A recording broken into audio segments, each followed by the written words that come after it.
Muy buenas noches, bienvenidos a Viernes de Tertulia, este encuentro el tercer viernes de cada mes en el Miami Spanish Cultural Center, que es un evento auspiciado por Creation Art Center, Artes Miami y Tula Production, que ayudan a que este evento logre sostenerse ya por 3 años. Hoy me complace tener como invitado a Pedro Corzo, que más que periodista, más que un activista por la lucha por la libertad de Cuba, lo considero un importante historiador. Y creo que si me preguntan qué es Pedro Corzo para ti, un historiador, porque la labor que has hecho al frente del Instituto de la Memoria Histórica Cubana es determinante y creo que va a influir mucho en el futuro de Cuba, porque hay una documentación muy valiosa. Ojalá sea así. Eso espero. Bienvenido. Muchas gracias. Como los habituales a esta tertulia saben, trato de ofrecer un recorrido por la vida y la obra del invitado. Y el invitado de hoy es un hombre que nació en Santa Clara y allí estudió, allí luchó, allí hizo gran parte de su vida. Como todo joven, en aquella época cuando eran jóvenes, en esa etapa de formación están llenas de sueños y de proyectos. ¿Cuáles eran tus proyectos y tus sueños en aquella época? Eran muchos. Yo creo que la juventud tiende a soñar y nosotros, y me refiero por ejemplo a José Antonio Albertini, estudiamos juntos en aquellos tiempos, estábamos llenos de sueños, sueños de carácter personal, pero también sueños con proyección social y política.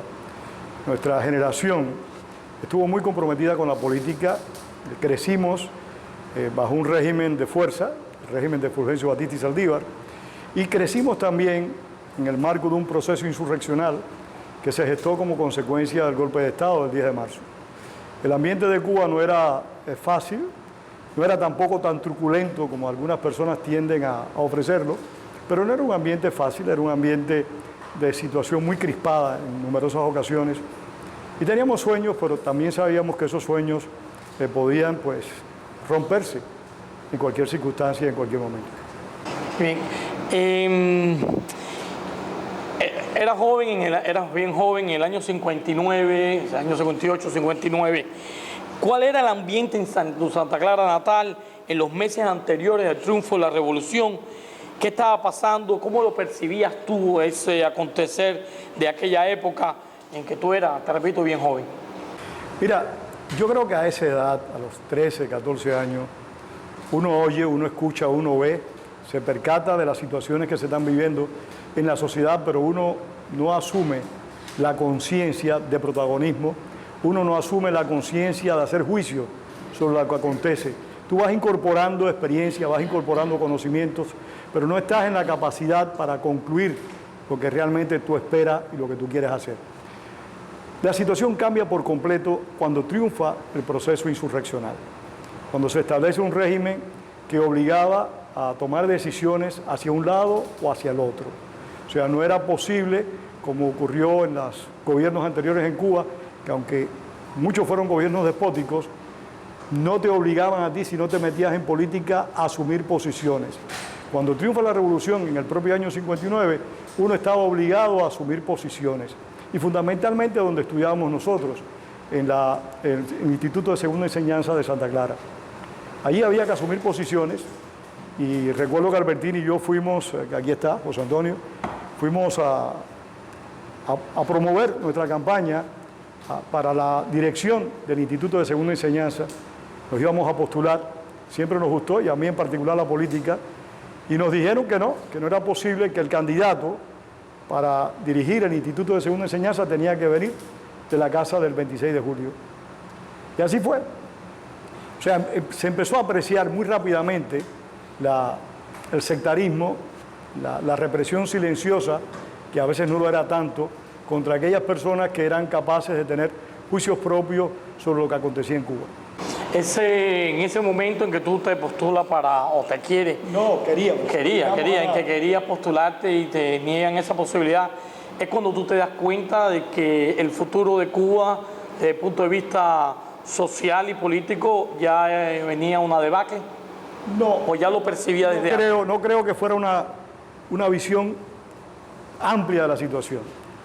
Sí se apreciaba, al menos en nuestra ciudad, en Santa Clara, la división entre nosotros los estudiantes, pero no había en ese momento una proyección política definida. Yo creo que la proyección política empieza a definirse a finales del año 59, o tal vez en el otoño del 59 ya empezamos nosotros a asumir posiciones más claras y más concretas en contra del gobierno. Hay que recordar que fueron tiempos donde elecciones para qué, y a mí me gustó siempre la política y la única forma de llegar a la política es por elecciones. Entonces se clamaba elecciones para qué. Fue los tiempos donde el comandante Hugo Matos fue a prisión por denunciar la penetración comunista, de lo que ya se hablaba con frecuencia unos meses antes, y por supuesto, este conocimiento no lo teníamos en ese momento. Este conocimiento tú lo vas acumulando, que te llega a un momento a que tomas una decisión. El derrocamiento, el golpe de Estado al presidente Manuel Urrutia llegó, el doble juicio de los pilotos, que yo no sabía ni que había existido un doble juicio en el momento que se produjo el doble juicio, pero al transcurrir de los meses tú te vas enterando, vas conociendo, y cómo el país realmente se iba desmontando, y cómo en el país se estaba estableciendo un régimen de fuerza, pero totalmente diferente al que lo había precedido, que también había sido un régimen de fuerza, un régimen que se sustentaba en el carisma personal de un individuo, y esta es mi perspectiva personal, por supuesto, Fidel Castro, pero que a la vez tenía una proyección ideológica, la cual Castro había asumido como conveniente para el proyecto que desarrollaría en años. Me decías que en esa época en que tú estabas con Albertini en la escuela y que empezó las divisiones, habían dos grupos o se creaban grupos. ¿Cómo era tu relación con otros compañeros de escuela o esos compañeros de escuela hacia ti o hacia ustedes, que ellos tomaron la posición contraria a la tuya? ¿Cómo? Era muy crítica, era muy difícil, porque te repito, era un sectarismo no silencioso, no callado, era un sectarismo represivo, donde pretendían intimidarte, donde pretendían asustarte. Fueron tiempos, Albertini se tiene que recordar, donde tú tomabas un autobús, que ibas de algún lugar, tomabas un autobús, se montaban ellos en el autobús, los que participaban del gobierno, y empezaban a tratar de meterte miedo, te sacaban armas, en fin, fue una situación muy complicada. La gente se empezó a ir del país, ya en este momento nosotros estábamos conspirando. La gente se empieza a ir del país, y algunos piensan que los mítines de repudio se inventaron en el año 80, cuando el Mariel, nada más mentira que eso. Los mítines de repudio se iniciaron en el propio año 59, en el año 60. Los mítines de repudio eran organizados y manifestados, lo que pasa que en aquellos tiempos no tenían el respaldo abierto de la policía. Eran los grupos que apoyaban al gobierno. En aquella época se llamaban los jóvenes rebeldes, que después se convirtieron en los jóvenes comunistas. Y el lumpen proletariat, como se le dice, que eran los que hacían el parqueo en el Parque Central de Santa Clara, que aprovechando y tratando de pescar el río revuelto, pues se volvían también, se convertían en abusadores. Aquello fue una situación muy difícil para todos nosotros, y los que no estaban conspirando, al ver aquella situación tan mala, pues decidieron incorporarse a la conspiración. Claro. Tú estabas conspirando ya en esa época, me dijiste hace unos momentos, o sea, prácticamente de los primeros años, o el mismo año 59, 60, sí. Empezaste a conspirar. ¿Tú sabías que estabas poniendo en riesgo tu vida y tu libertad en aquella época, y aún así asumiste los riesgos? Sí, yo solo no. Te puedo hablar de una generación de hombres y mujeres que con 15, 16 años de edad estuvieron dispuestos a hacer lo que tuvieran que hacer. Aquí está Juan Manuel Salvat, que fue uno de los hombres que inició el proceso de confrontación en la Universidad de La Habana. José Antonio Albertini, y aquí un número grande de personas que conspiramos, que luchamos de la forma que entendíamos en aquel momento. Claro. Pero había y muchos fueron a parar a la cárcel. No, muchos fuimos a parar a la cárcel y muchos fueron fusilados, y lamentablemente de algunos no se conoce qué aconteció con ellos, porque o perecieron en combates en el Escambray o en los llanos de la provincia, y no se supo más de ellos.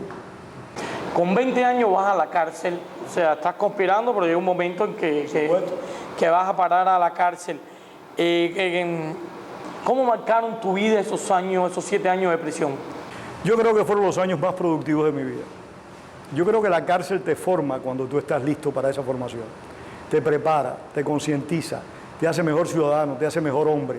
O sea, la cárcel es forja. Y es verdad que es dura, angustia, te provoca cierta desazón en determinados momentos, pero la cárcel, el presidio político cubano fue muy honroso. En el presidio político cubano había una gran solidaridad, en el presidio político cubano había un gran compromiso por hacer quedar en alto la causa por la cual estábamos luchando, y en el presidio político cubano se estudiaba con una gran intensidad. Había personas muy preparadas que para aquellos que habíamos llegado a presidios muy jóvenes, pues nos daban clases, nos impartían conocimientos, y los campesinos del Escambray, y esto hay que destacarlo, la mayor parte de los alzados en Cuba eran campesinos semianalfabetos o analfabetos completos, y esos campesinos, que fueron los primeros que se dieron cuenta, más que los intelectuales cubanos, los primeros que se dieron cuenta de la verdadera naturaleza de la dictadura, fue el campesinado cubano. Y esos campesinos llegaron a presidio analfabetos y de presidio salieron leyendo y de presidio salieron hablando y expresándose con mucha coherencia y mucha articulación, porque tenían el talento, el conocimiento, lo que les faltaba era la preparación.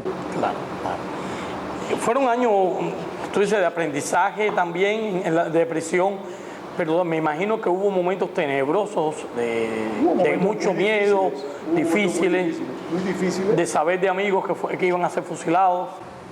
Eso acontece cuando estás en la seguridad del Estado. Yo recuerdo, estando en la seguridad del Estado, había un compañero que se llamaba Mariano, había entrado como parte de un team de infiltración y había sido apresado.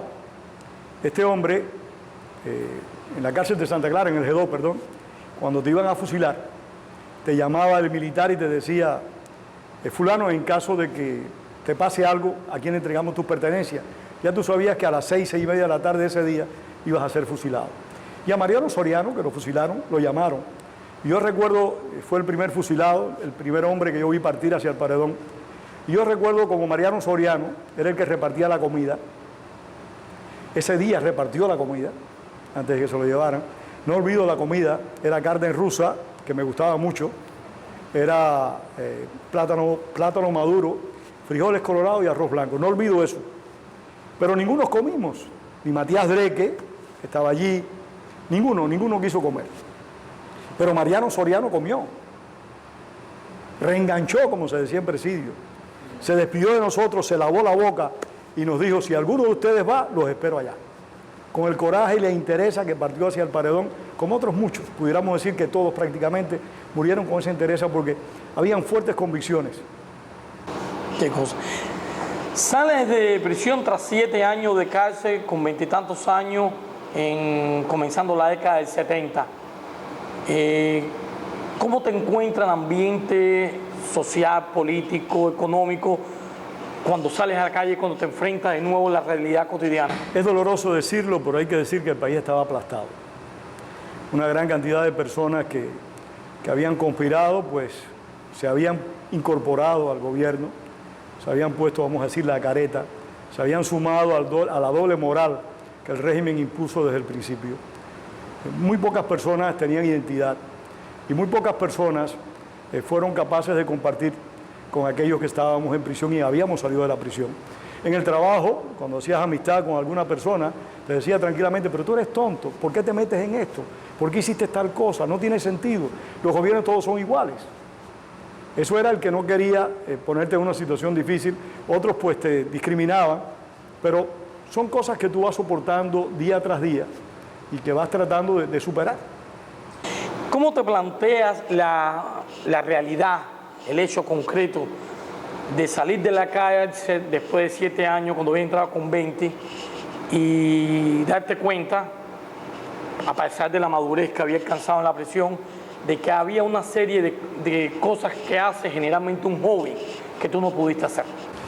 No, realmente no se podía hacer.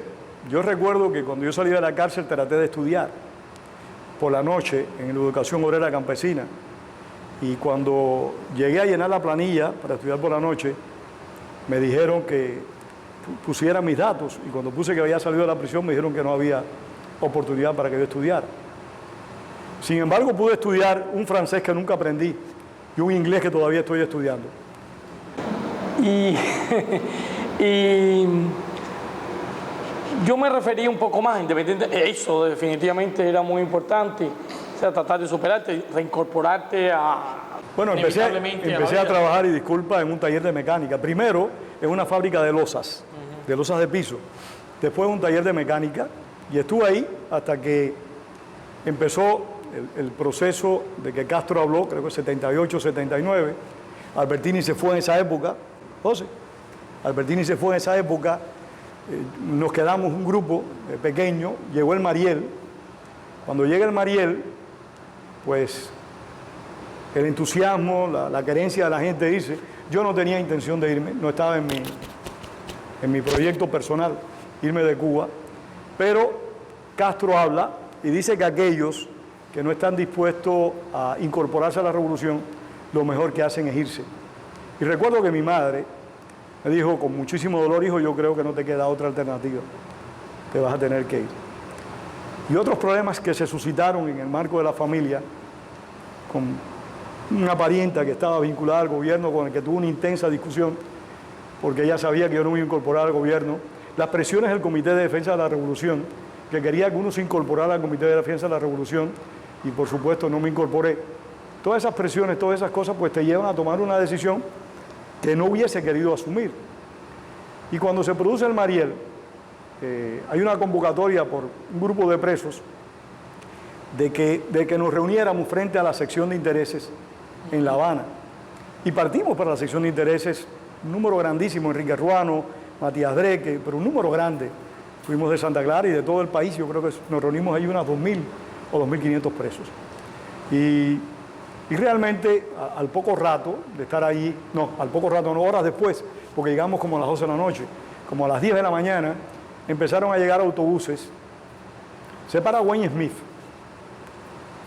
el que en ese momento era el jefe de la sección de intereses, y él dice claramente, se están dejando provocar. Estados Unidos no les va a dar a ustedes la salida. Estados Unidos solo crea condiciones para salidas legales, no para salidas por el mar en estas condiciones. No van a tener salida. Nosotros no hemos convocado a esta reunión a la cual ustedes han venido porque no hay tal reunión. Así que dispérsense porque cualquier cosa pueda pasar. Y cierto, a los pocos minutos empezaron a llegar camiones y autobuses cargados con hombres con pantalón amarillo y pullover blanco, con cabillas envueltas en periódicos, empezaron a repartir golpes. Un grupo de nosotros buscó refugio en la embajada, otros grupos buscamos refugio con los pies.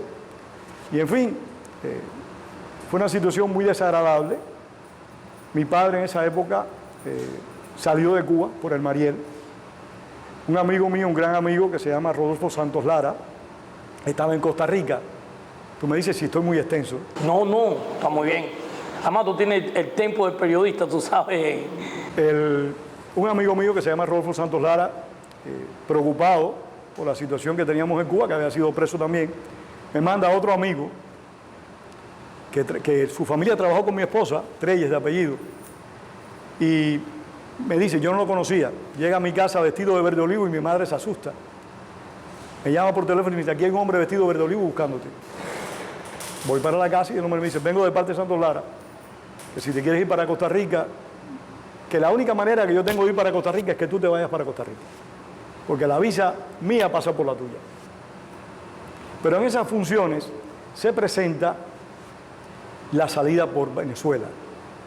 Joaquín Mesollada, un cubano ejemplar, un paradigma de cubanía y de compromiso social, pues había organizado en Caracas junto con el monseñor Bosa Masvidal una agrupación y con propios recursos y con las relaciones establecidas con el gobierno de Carlos Andrés Pérez y después de Luis Herrera Campins, pues empezaron a sacar millares de cubanos de la isla, millares, y entre ellos salí yo con mi familia.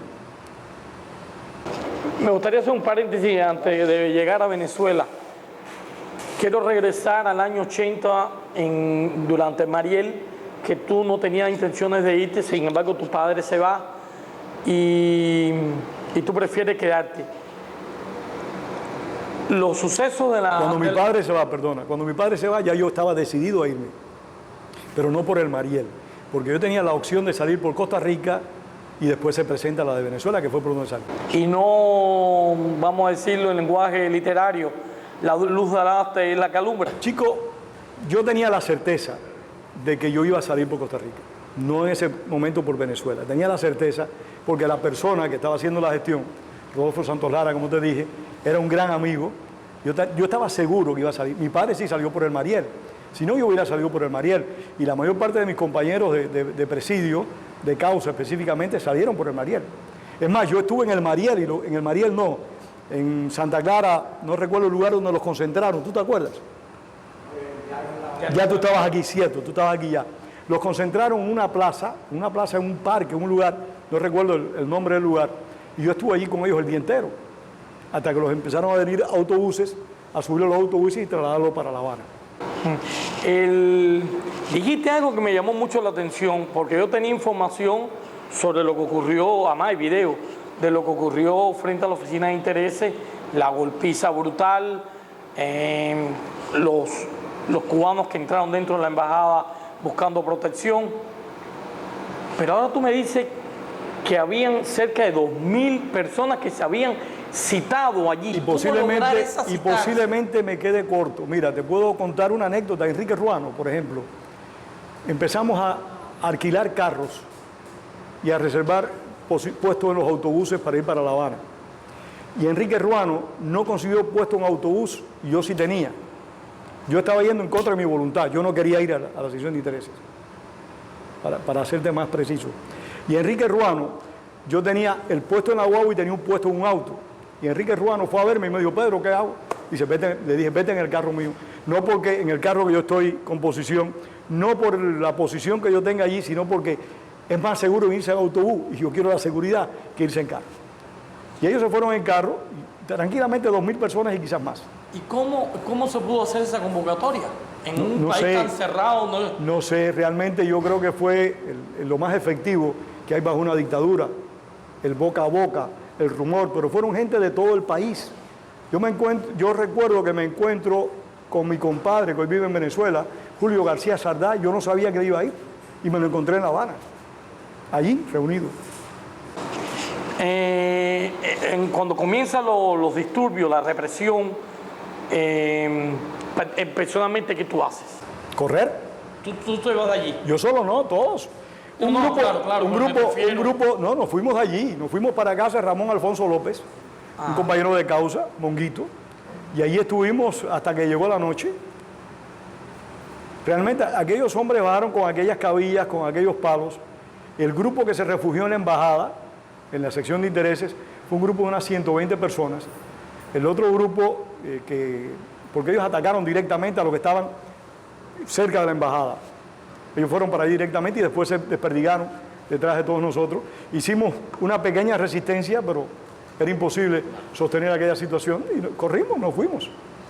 Poniendo en perspectiva aquel hecho que ocurrió casi simultáneamente con el Mariel y la posición que asumió Wayne Smith, que hoy en día sabemos que se identifica mucho con la política que nosotros llamamos y consideramos y sabemos que es la equivocada.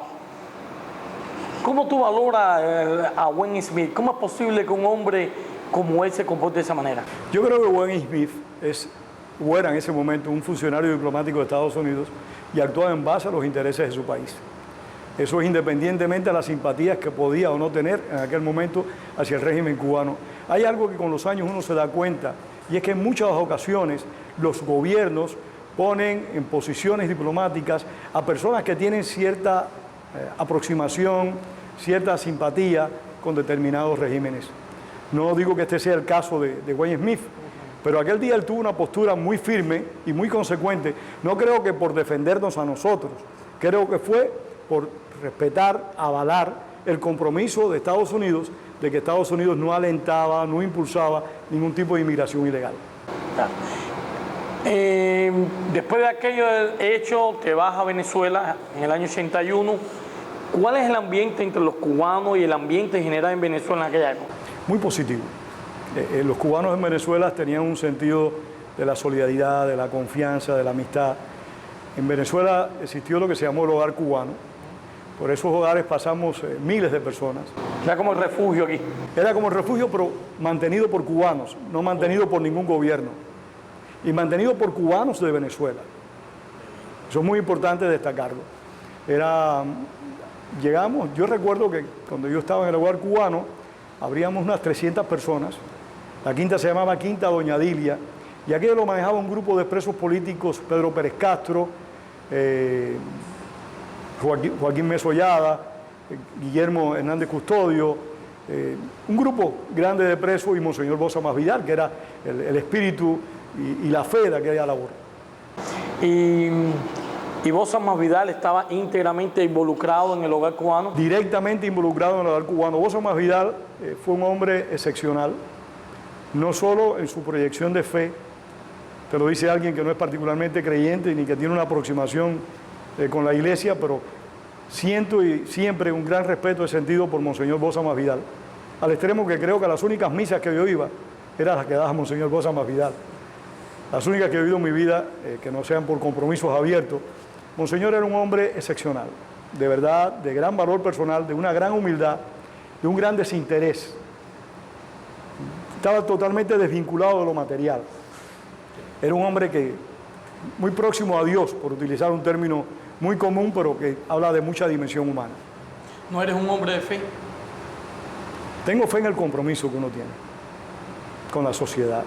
Tengo fe en el compromiso que uno tiene con la familia, con la causa que uno defiende. Pero fe, creencia como tal, firme, tengo que confesar que no, salvo cuando tengo miedo. Cuando voy a subir un avión, ahí la fe es explícita, no hay duda ninguna. Pero realmente no. Aunque cuando triunfa la revolución... Pero sí me sumo, respeto y trato de cumplir en la medida posible los planteamientos y las propuestas cristianas. Eso sí lo trato de hacer, sin ser un creyente de tal. Cuando triunfa la revolución, tú tienes 18, 19, 20 años. No, tenía 16 años. 16 años, bueno, mucho mejor para lo que te voy a preguntar. Tienes 16 años, triunfa la revolución, que algo de lo que insistió y dedicó sus esfuerzos fue a destruir la fe religiosa. Está la expulsión de los sacerdotes en el Covadonga, tristemente célebre evento que hubo y que tanto daño hizo a la fe en Cuba.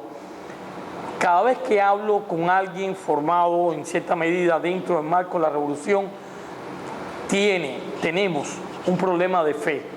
Y a veces yo me pregunto si ese problema de fe, de falta de creencia, es producto de esa educación que nos fueron creando. No lo creo en mi caso personal. ¿Por qué? Porque yo sí, nosotros estuvimos muy vinculados a la Juventud Obrera Católica, en el proceso conspirativo, a la JET, a la Juventud Estudiantil Católica.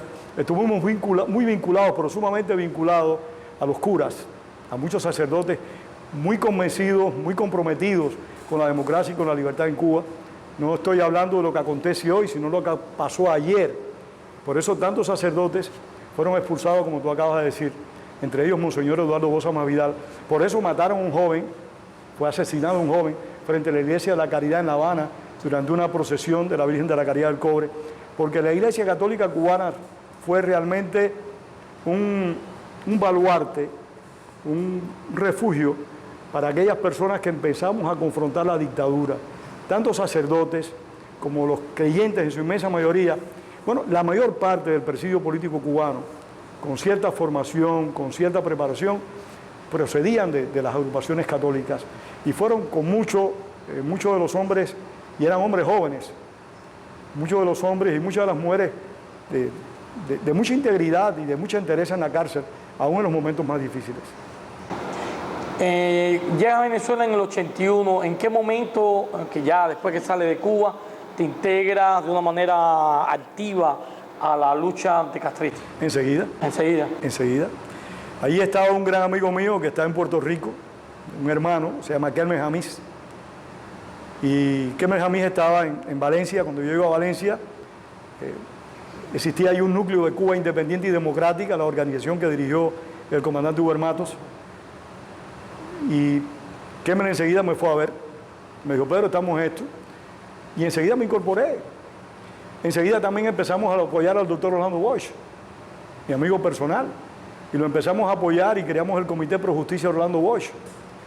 Y empezamos a trabajar por el proceso judicial contra Orlando Bosch, del cual salió no condenado, salió inocente, cosa que muchas personas ignoran. En ningún momento hubo una sanción judicial al respecto. Luchábamos por eso y luchábamos por la democracia y la independencia en Cuba por medio de Cuba Independiente y Democrática. Salíamos a pegar pancartas en las calles, teníamos reuniones, participábamos en manifestaciones.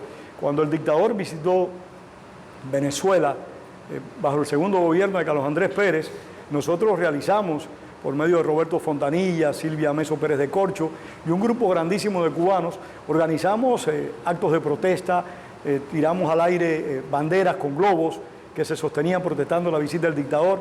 En fin, hicimos muchas cosas y algunas más que no te voy a contar. Ok. Vives 11 años en Venezuela y aparte de esas actividades activas, ejerce también el periodismo. ¿De dónde surge esa vocación periodística? Yo creo que no ejerzo el periodismo. Yo creo que hago incursiones en el periodismo.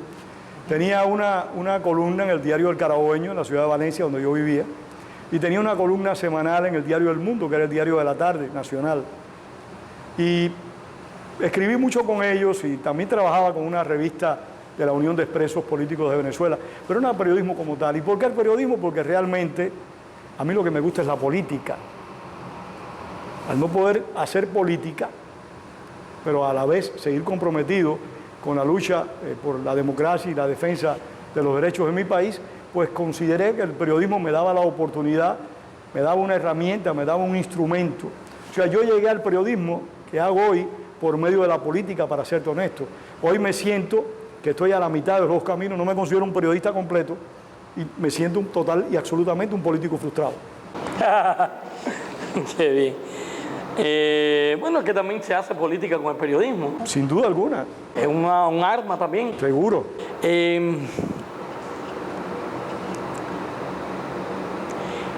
Llegas a Miami en el año 92 para comenzar de nuevo. Habías vivido en Cuba, estuviste en la prisión, que es otro mundo, otra manera de ver la vida. Vuelves a salir, sales al exilio, vives 11 años en Venezuela, llegas a Miami en el 92 para comenzar de nuevo. ¿Cómo es el Miami que tú encuentras y cómo ese Miami al que tú vienes ya con carácter definitivo o con la intención de permanecer aquí mucho tiempo y empiezas a fomentar tu vida aquí en el exilio? ¿Cómo es esa vida? En el año 1982 yo participé en un congreso del CID en Nueva York. Y estando a casa de un amigo, me fue a ver Ignacio Castro Matos, ya fallecido, y una señora que nunca he vuelto a ver, que se llamaba Arnalda Falcón. Y estando sentado allí, ella me dijo a mí que por qué no iba a casa de Hugo Matos. Yo había tenido con Hugo Matos en el Congreso de Nueva York una fuerte discusión, cosa que no es rara, Y entonces me dice que por qué no iba a casa de Hugo Matos, a ver Hugo Matos. Dije que yo no tenía que ir a casa de Hugo Matos. Entonces ella vio eso como que era una especie de prepotencia mía. Y me dijo algo que no se me olvidó y me sirvió de lección cuando llegué a Miami. Me dijo, Pedro, te va a pasar algo porque tú vas a terminar aquí. Y cuando termines aquí, te vas a dar que aquí todo muere por consunción. Que la política aquí se mata ella misma. Que hay que seguirla haciendo, pero como no es el propio terreno operativo de uno, pues no se llega a ninguna parte. Y cuando llegué aquí a Estados Unidos, pues varios amigos de diferentes organizaciones me plantearon que me sumara a las mismas y les dije que no. Solo me incorporé al ex-club, del cual ya yo tenía una fuerte asociación por medio de Rolando Borges y el poeta Ángel Cuadra. Y me incorporé al ex-club. Fue el único grupo que me vinculé de expresos políticos cubanos. Y realizamos numerosas actividades, pero no en ninguna agrupación política. Gracias a Rogelio Cisneros, que me presentó a Jorge Rodríguez de La Poderosa, que en ese momento el doctor Salvador Leu, a quien yo le agradezco muchas cosas buenas, que me hizo y me dio la oportunidad de trabajar con él por mucho tiempo, pues tuve la oportunidad de trabajar, de empezar a hacer un programa de radio, que fue primero Rumbo a la Democracia, que era un programa de 2 horas, muy interesante, y después fue La Peña Azul, que era el mejor programa de Miami porque almorzaba sin problema allí. Era almuerzo uno tras el otro con unos postres exquisitos y la pasábamos muy bien. Qué bien. ¿Y sigues sin vincularte a ninguna organización política en el exilio?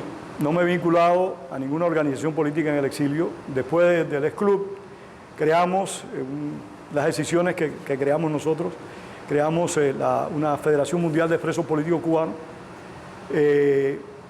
Hubo otra digresión y creamos la Coordinadora Internacional de Prisioneros Políticos Cubanos, del cual el poeta Ángel Cuadra y yo y Rolando Borges formábamos parte. Cuando eso empezó a tener un propio proceso, pues nos separamos muchos de nosotros y yo dejé las organizaciones como tales. ¿Cuándo surge y cuál era la misión, el propósito del Instituto de Memoria Histórica Cubana contra el Totalitarismo? Yo le decía a mi esposa hace un tiempo atrás de que la idea realmente surge en Venezuela por allá por el año 85. Luis Posada Carriles estaba preso en San Juan de los Morros y yo iba a ver a Luis Posada Carriles todas las semanas. Luis también es mi amigo. Y entonces Luis me empieza a hablar de una operación que ellos habían cumplido en el año 65, 66 en Trinidad y Tobago, de que un grupo de comunistas estaba al borde de tomar el poder.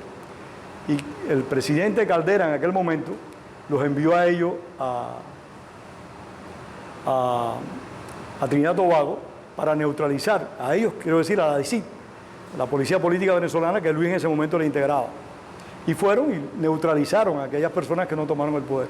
Yo le dije a Luis, esa historia tenemos que recogerla. Y también me hizo otra historia muy interesante de cuando él fue a Cuba clandestino, lo cogió preso uno de los hombres que estuvo con Ernesto Guevara en Bolivia, comandante del Ejército Reverde, lo agarra preso en el aeropuerto, pero tiene un accidente y él se escapa y pudo salir de Cuba. Ahora no me acuerdo el nombre del comandante, murió con Guevara en Bolivia. Entonces toda esa historia le digo, Luis, eso hay que recogerlo. Y me dice, tráeme unos casetes. Y le llevé unos casetes y no se me olvida que a los 3 o 4 días me llama y me dice, Pedro, búscate otros casetes porque estos no sirven. Yo compré los más baratos, ¿no? Porque la situación económica era bastante mala. Todavía no habíamos echado pluma, como se dice. Y esa situación pues me motivó a conocer y a saber, y un interés por hechos que no eran precisamente en los cuales yo había estado envuelto, que por supuesto no tenían nada que ver con la dimensión de la gente que luchó en el exterior, porque eso es un punto que, si me permite la digresión, lo quiero aclarar.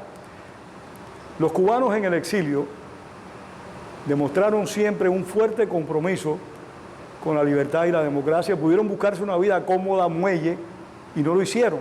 Algunos lo habrían hecho, pero la mayoría, entre ellos el Gordo Salvá y muchos más, siguieron comprometidos y siguieron luchando contra el régimen. Y esa era una visión que los que veníamos de Cuba poco conocíamos. Y ahí se me surge a mí la idea de la necesidad, la que no tiene cuerpo todavía, de crear algo que tienda a recoger la historia y que tienda a agruparla. ¿Qué acontece? En el año 97 se cumple el 30 aniversario del cierre del presidio político de Isla de Pinos. Y en esa locura sublime que padecemos los presos que pasamos por el Embere Mayor, por el Reclusorio Nacional para Varones Isla de Pinos, pues se nos ocurre conmemorar ese 30 aniversario. Hicimos un acto realmente fabuloso, interesantísimo, en una logia que está en Hialeah. Creamos un comité al efecto, en el que trabajaron muchas personas con mucha intensidad. Enrique Ruano, Luis González Infante, un grupo grande de personas. Y en eso coincide un viaje mío a Israel. En ese viaje a Israel tengo la oportunidad de ir, no puedo precisar bien los nombres, pero más o menos así, como el Centro de Investigaciones de la Diáspora o el Instituto de la Memoria Israelí del Holocausto. Y cuando llego aquí, me acerco a varios amigos, a José Antonio Albertini, a varios más, y le planteo la necesidad de crear esta institución. Y tuve la suerte de encontrar eco en muchas personas, muchos amigos y nos pusimos a trabajar todos. El instituto es la consecuencia del trabajo colectivo de una gran cantidad de personas. Algunas personas tienen más créditos, en mi caso, pero realmente no es un trabajo mío, es un trabajo de un grupo grande de personas. Ahí hay uno, aquí mira, hay directores del instituto, Ángel Cuadra, Luis Fernández, Luis José Antonio Albertini, Geraldo Morera, que vino de Puerto Rico para esta entrevista. Así que te puedes imaginar, la situación del instituto es eso, el resultado del trabajo de muchas personas. No, han hecho una gran labor, documentales, calendarios. Por cierto, me permite, ahí está el calendario para los que quieran llevarse el calendario negro del totalitarismo cubano, pueden llevarse los que quieran. Hay también unos trípticos informativos del instituto y unos cartones donde están a detalle los libros y los documentales que ha hecho el instituto. Yo he visto muchos los documentales, he reseñado cuando... Algunos de esos documentales han sido dirigidos por Wenceslao Cruz. Y en realidad son impresionantes. Creo que el que más me impresionó y es yo los he visto partir. A mí también. Es demoledor. A las personas les entusiasmó mucho y les dolió mucho, tributo a papá, pero a mí yo los he visto partir, el documental más crudo y más doloroso de todos. Sí, yo lo creo también, yo lo creo. El otro tiene una gran intensidad de tributo a papá, pero son los hijos, sí. Pero aquí son las víctimas directas, muy doloroso. ¿Cuál tú crees que ha sido el aporte fundamental para la historiografía cubana del instituto? Mira, yo creo, en el exilio se ha trabajado mucho la investigación histórica y tenemos investigadores muy importantes de la talla, ya dos de ellos desaparecidos, entre otros, para no ser una lista larga, de Enrique Rossi y Juan Clark. El trabajo que hizo Juan Manuel Salvat con Ediciones Universal y otros centros más de producción, pero ninguno como el del Goldo Salvat. Ese trabajo, pues, ha recogido la historia del proceso, pero de forma, si se quiere, aislada, separada, por la experiencia de cada uno de los autores. El instituto, ¿qué es lo que busca? El instituto busca recoger la memoria de toda aquella persona que quiera contar su experiencia de lucha contra la dictadura. El instituto lo que pretende no es contar los golpes que nos dieron, sino contar los golpes que dimos nosotros. Porque nosotros no fuimos a prisión por ser herederos de la Madre Teresa de Calcuta. Nosotros fuimos a prisión porque tratamos de derribar ese gobierno e hicimos todo lo que estuvo a nuestro alcance y lamentablemente no pudimos hacer más por derrocarlo. Claro, entiendo, me parece muy válido. Voy a volver al tema del periodismo. Llevas muchos años escribiendo para Herald, muchísimos años trabajando para Radio Martí. Tienes un programa en el canal 17 todos los domingos, igual que el amigo Bettini. Y, por ejemplo, Salvat luchó contra el castrismo en Cuba y cuando llegó al exilio que la lucha tomó otro rumbo y la hizo a través de los libros, que es una manera de luchar. ¿Crees tú que el periodismo podría ser en algunos momentos un arma? El periodismo, la edición de libros, estos documentales del Instituto de Memoria, que el propio clandestinaje o la lucha armada. Yo creo que hay diferencias, pero yo sí creo que la información, la recopilación de esa información, que el trabajo de investigación hay que hacerlo y que es otro instrumento. Ahora, nada sustituye la lucha directa y de frente a una dictadura. La labor intelectual no tumba gobiernos, la labor intelectual hace conciencia. Igual que la economía, y esta es mi perspectiva, igual que la economía no lleva a libertad, sino que simplemente lleva a que el esclavo pueda tener aire acondicionado, no derechos. Claro, me parece muy bien. Voy a saltar a prácticamente la semana pasada. Hubo un encuentro del libro cubano en el exilio, del cual tú fuiste uno del comité organizador. ¿Cómo tú valoras ese evento y cuál fue el resultado más tangible de esas dos jornadas? Yo creo que la idea que se le ocurrió a Silvio Mancha fue muy oportuna. ¿Por qué? Porque aquí tenemos una feria del libro, en el cual o en la cual participan o participaban un gran número de autores cubanos. Hay muchos centros culturales que le dan espacio a la creación cubana, pero este encuentro fue específicamente del libro exiliado cubano, o sea, el libro que no circula en Cuba, el autor que no puede ser leído legalmente en Cuba. Y me parece que fue una idea oportuna, creo que tuvo una gran repercusión. Yo he recibido numerosos correos electrónicos que realmente expresan y manifiestan el trabajo que se hizo. Y creo que es algo que debemos continuar, creo que debemos seguir haciendo, no sé en qué periodo de tiempo, pero es algo que hay que trabajar más. Y ojalá, perdóname, otras corrientes de arte, Ramiro Gómez Barrueco me hablaba hoy en la mañana, de que por qué no se hacía un encuentro de músicos exiliados. Yo creo que sería bueno, sería muy conveniente, sin rendirle un culto al exilio, aunque lo merece, porque lo importante es el retorno a Cuba, no rendirle culto al exilio, aunque se lo merece, repito. Sí, yo creo que es importante que aquellas personas que a como dé lugar mantienen sus compromisos políticos vigentes y actuales y que como consecuencia de ello no pueden viajar a Cuba, yo creo que deben reunirse y deben expresarse y deben tener discusión, igual que se reúne un movimiento o nos reunimos en el Instituto de la Memoria Histórica Cubana contra el totalitarismo. Yo creo que los artistas, los creadores deberían hacer otro tanto. Estoy de acuerdo contigo y creo que en otras corrientes del arte también está el compromiso político. Ahora mismo el pintor Juan Abreu está haciendo una serie de cuadros con los rostros de los fusilados por el castrismo, que yo creo que es algo inédito. Una idea por la que hay que felicitar a Juan, realmente tuvo una idea fabulosa. Me parece que es un trabajo arduo y grande y que demanda mucha colaboración y todo el talento que él tiene.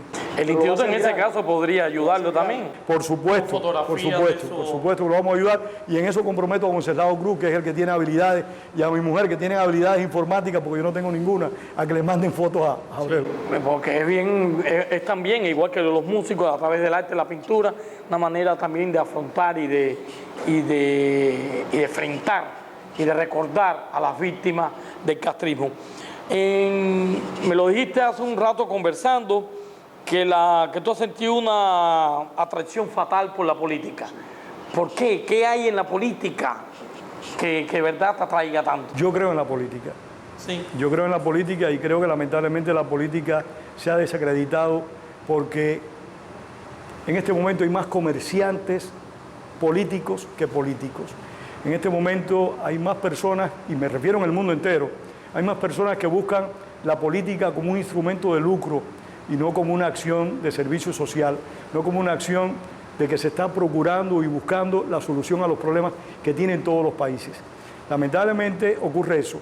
Para mí la política es servicio y ese fue el compromiso que nosotros establecimos hace más de 50 años y a pesar de que no nos ha producido nada, como dice Enrique Ruano, nos quita mucho, nos quita más que nada mucho tiempo, mucha dedicación y a veces recursos económicos, pero la política es eso, es sacrificio, es dedicación, esfuerzo y es pensar bien, es pensar en producir cosas para el pueblo que tú quieres y al pueblo que tú respetas.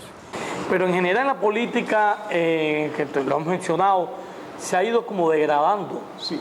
Se ha ido degradando a extremos de tener en Venezuela un régimen que es una copia casi al carbón de la de Cuba, el mismo Estados Unidos, donde antiguamente se trabajaba por el bien del país y la percepción que yo tengo es de que aquí se trabaja por partido, más que por la nación. Lamentablemente está pasando eso en este país y en todas partes. ¿Y en todas partes? Las proyecciones son de grupos, no de naciones, son interpretar las cosas a tu conveniencia, a lo que se ajuste a tus intereses, y eso lo ves en todas partes. Hay cosas que acontecen en América Latina, y aquí hay un punto que me parece que es importante que destaquemos.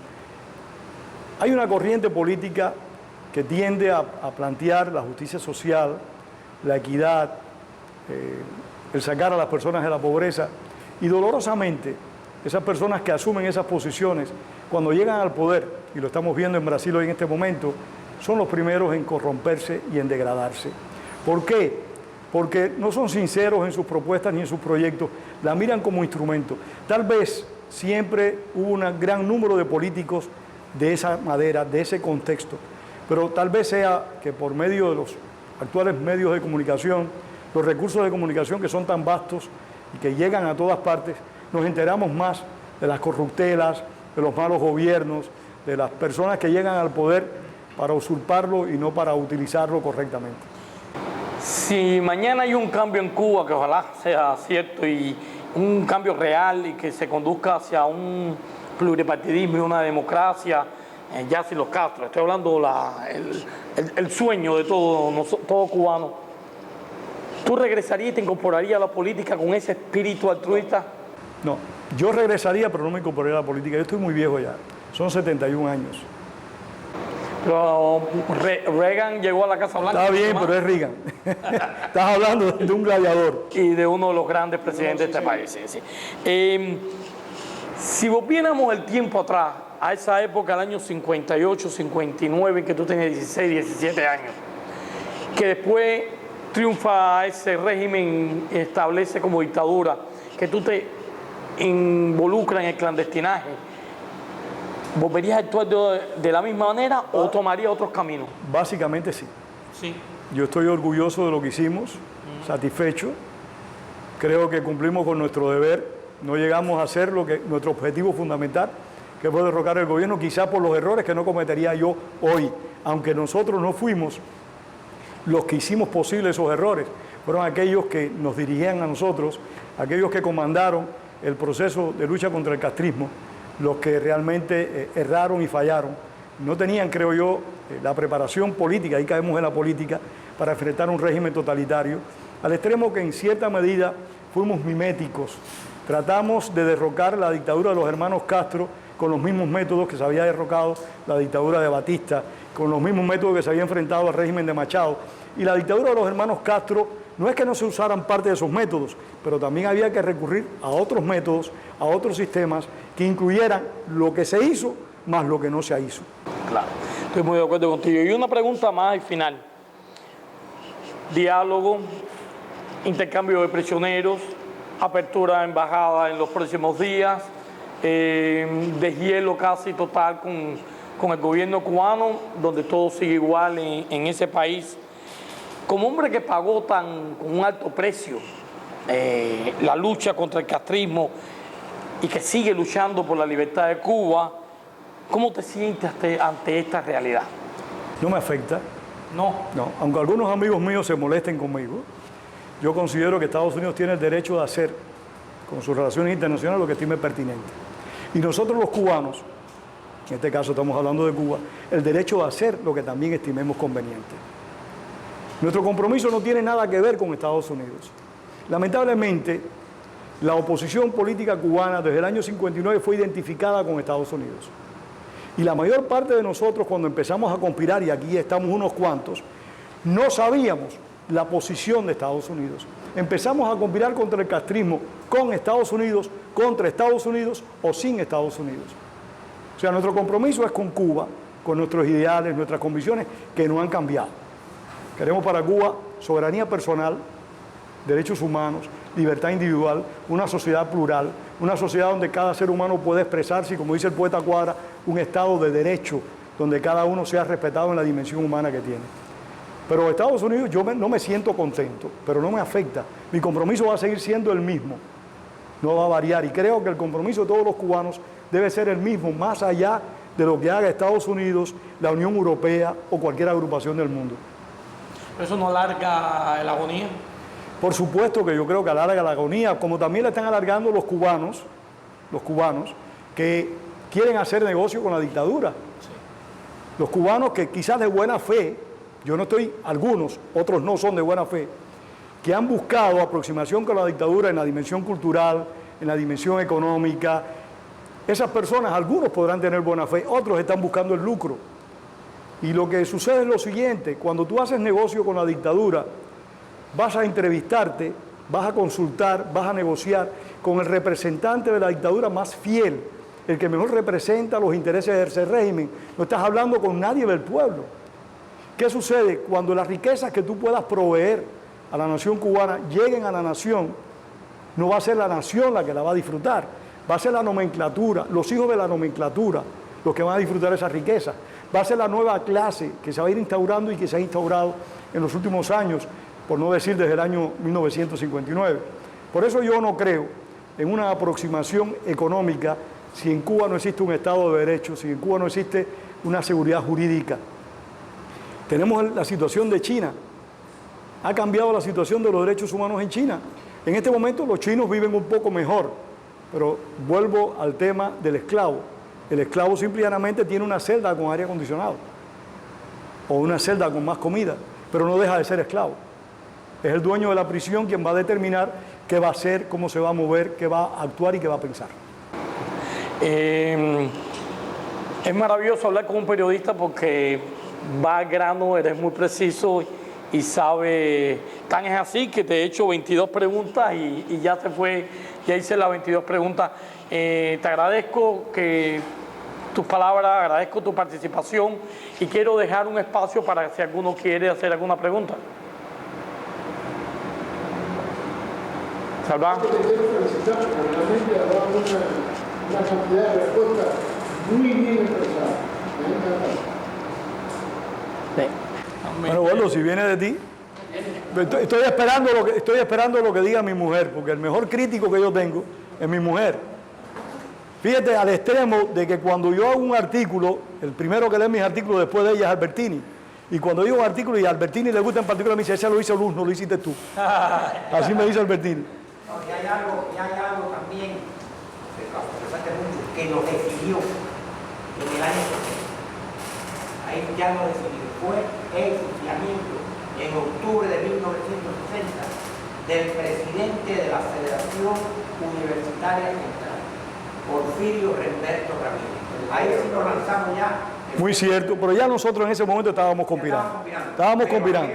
Eso es lo que movió el piso, digamos así, de aquellas personas que estaban en la duda, que estaban inseguros, pero tú y yo en ese momento ya habíamos hecho más de una maldad. Sí, claro, pero aquello ya fue definitorio. ¿Alguna otra pregunta? Bueno, entonces le quiero agradecer. Pregunten porque es lo más rico estar sentado aquí, señores. Cuando yo entrevisto tengo que estar yo haciendo preguntas. Así que el que se sacrifique él. Le agradezco su presencia y dos cosas. Ahí tenemos un vino para seguir conversando acá entre amigos ya de una manera distendida. Y los invito para el tercer viernes del próximo mes de agosto, donde tendremos otro viernes de tertulia. Muchas gracias. Brillante.